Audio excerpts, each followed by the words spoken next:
과거는 돌이킬 수 없죠. 이미 엎질러진 물이기 때문인데요. 지구는 되돌릴 수 없는 변천 과정을 겪어왔습니다. 대서양과 지진회 그리고 흑해 사이에는 지구 환경을 바꾼 엄청난 대홍수 역사가 있습니다. 대서양 바닷물이 마구 쏟아져 들어오면서 일어난 지중해 대홍수 사건으로 지중해가 형성되었고요.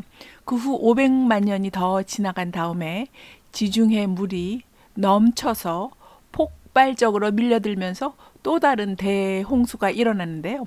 흑해를 만들었던 거죠. 이제 다시 그 옛날의 건조한 넓은 지중해 분지로 되돌아간다거나 흑해의 바닷물이 다 빠져나가고 과거의 담수로 바뀌는 일은 천지가 개벽해야 일어날 일 같습니다. 지구는 과거를 뒤로 하고 앞을 향해서 변하는 중입니다.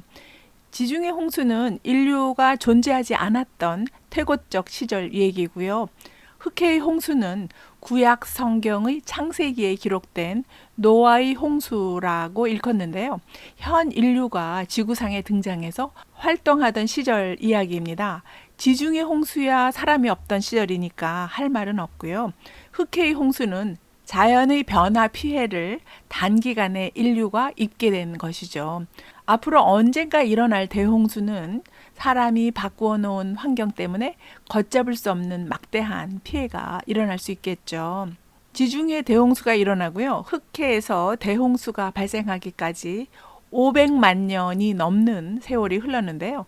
500만 년이라는 시간은 우리가 현재 누리는 시간으로 따져보면 영겁의 시간일 만큼 긴 세월이죠. 과거의 사건이 언제 일어났는지 일정하게 흘러가는 절대 시간으로 측정하지만요. 시간을 자각하는 건 상대적인 것이라서요. 지중해 대홍수가 일어난 후에 생물이 겪었던 환경 변화는 숫자상으로는 500만 년이 넘긴 하지만요. 지중해 홍수에 연이어서 흑해의 대홍수 사건을 들여다볼 수 있습니다. 지중해 홍수는 지각판 이동으로 만들어진 환경 변화 때문이었고요.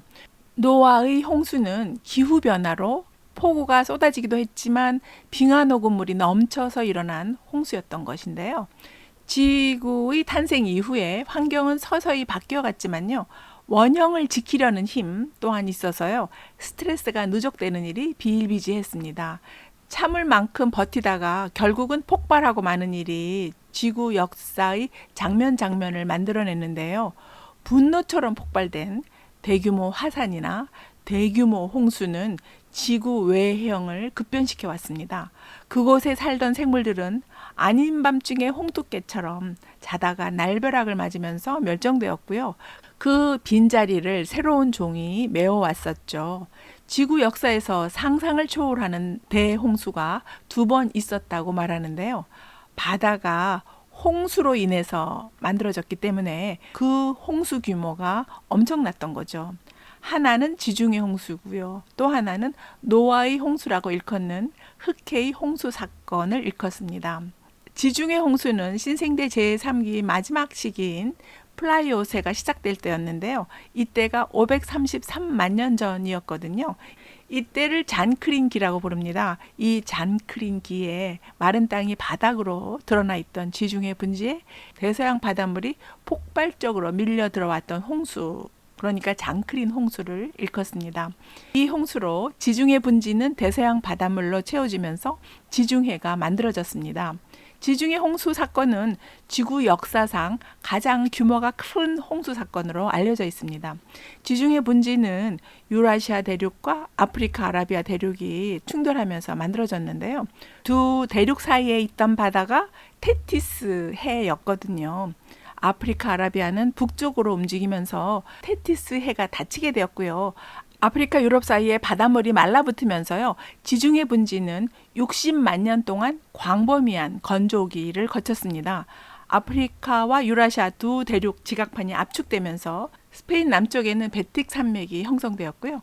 아프리카 북서쪽에는 리프 산맥이 아치 모양으로 서로 이어져서 조산대를 형성하면서 솟아올랐는데요. 이 베틱 리프 산맥은 대서양 물의 유입을 가로막고 있었던 장벽이었던 거죠. 바닷물의 압력으로 마침내 장벽이 무너지면서 거세게 유입된 대서양물에 산마루가 휩쓸려 내려갔습니다. 그러나 엄청난 수압에도 무너지지 않고 굳건히 버텨낸 안반 지역이 지브롤터였습니다. 533만 년 전에 지브롤터 해협을 뚫고 대서양물이 침범하면서 극적인 홍수가 만들어낸 바다가 지중해입니다. 지중해는 테티스 해의 후손이고요. 흑해는 파라테티스 해의 잔유물이라고 말하는데요. 테티스 해가 바닷물이었다면요. 파라테티스는 바닷물보다는 염도가 좀 낮아서요. 해수와 담수 중간 상태인 기수라고 말할 수 있습니다. 파라테티스는 알프스 북쪽 유럽 중앙부에서 중앙아시아에 있는 아랄해까지 이어져 있는 얕은 바다였는데요. 흑해는 이 파라테티스 물로 만들어진 거죠. 지구는 긴 빙하기를 거친 다음에 지금의 간빙기, 그러니까 홀로세에 진입했는데요. 따스해진 날씨 때문에 흑해에는 북쪽에서부터 빙하 녹음물이 흘러들어갔습니다. 다뉴브강, 드네프르강, 돈강과 같은 여러 강물에 지속적으로 빙하 녹음물이 흘러서 흑해로 유입되면서 흑해는 커다란 담수호 상태였습니다. 구약의 창세기에 기록된 노아의 홍수는 마지막 빙하기를 마치고 육지에 남아있던 대륙 빙하가 녹으면서 해수면이 72.5m 상승했던 과정의 막바지에 일어난 사건입니다. 533만 년 전에 일어났던 지중해 대홍수 이후에 지중해는 지브롤터 해협을 통해서 대서양 물과 섞이면서 지구의 다른 바다들과 해수면 높이 변화를 함께 겪고 있었는데요.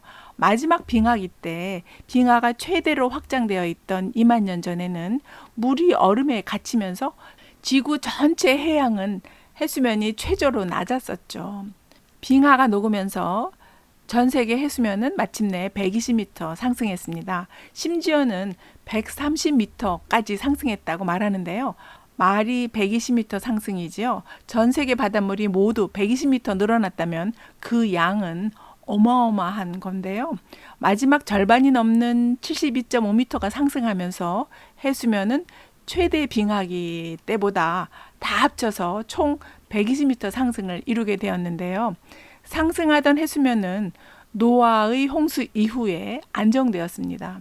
노아의 홍수가 나기 전에 지중해는 흑해보다 엄청 높은 수위를 유지하게 되었지만요. 지중해 물이 마르마라 해를 거쳐서 흑해로 들어가지 못하고 있었습니다. 자연적인 산맥이 댐 역할을 하면서 물을 가로막고 있었기 때문이었는데요. 엄청난 수압을 견뎌내던 보스포러스는 마침내 참다 붕괴되고 말았습니다. 강력한 물의 힘으로 보스포러스는 150m 깊이로 깎이면서 수로가 만들어지고요. 나이아가라 폭포수의 200배에 달하는 강력한 압력으로 사정없이 흑해로 밀려들었습니다. 노아의 대홍수로 우리나라 남북한 면적보다는 좀 작지만요. 남한 면적보다는 더 큰 범위의 지역이 완전 물에 잠겼습니다. 대홍수 이후 사람들의 삶도 바뀌었습니다.